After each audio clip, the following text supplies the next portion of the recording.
Hi guys, it's Monday and another week of bakbakan na naman, charot. So, anyway guys, kailangan ko nga pala mag-prepare today kasi nga we're planning na mag-brunch visit tomorrow sa Ormoc City. Kasama ko si Ate Jeanette. So, kailangan kong i-prepare lahat ng mga documents and concerns about their operations. So, medyo busy tayo today. And for today's agenda guys, we will just have to encode all the sales. And aside from that guys, we will also check a passbook kung pumasok pa lahat ng sales and preparation of all documents na kailangan namin dalhin during branch visit sa Ormoc City. So, that would be my agenda for today guys. So, anyway, dyan lang muna kayo and mag-work lang din muna ako guys.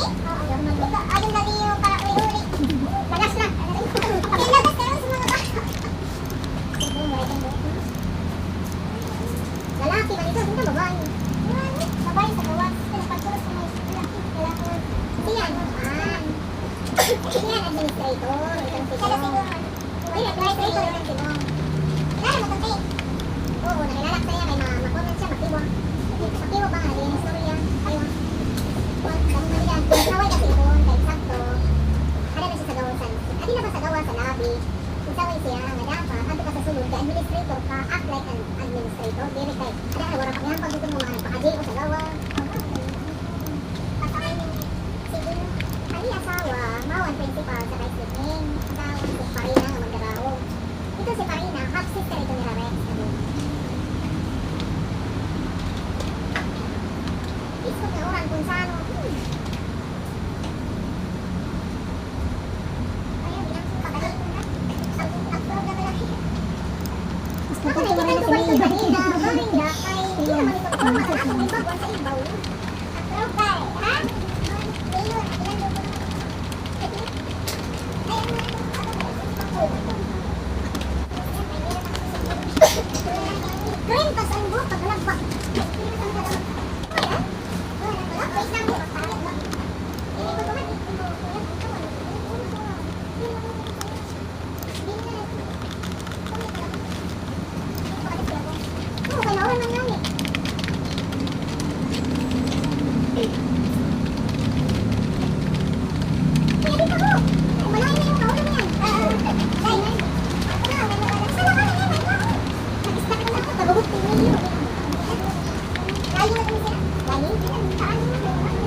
So, anyway guys, after work, we decided na maligo sa Malahog Beach Resort. So, in-invite naman yung mga friends ng partner ko para at least the more, the merrier, charot. So, anyway guys, as what you have noticed, andito na kami sa Malahog Beach Resort and hindi na ako nakapag-vlog during travel and then preparation kasi nga sobrang nagmamadali kami and then at the same time, sobrang lakas talaga ng ulan habang nagbabiyahe kami. So, hindi ko na talaga na-videohan lahat. So, anyway guys, dyan lang muna kayo and mag-chill, relax lang din muna kami.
Buhay ko.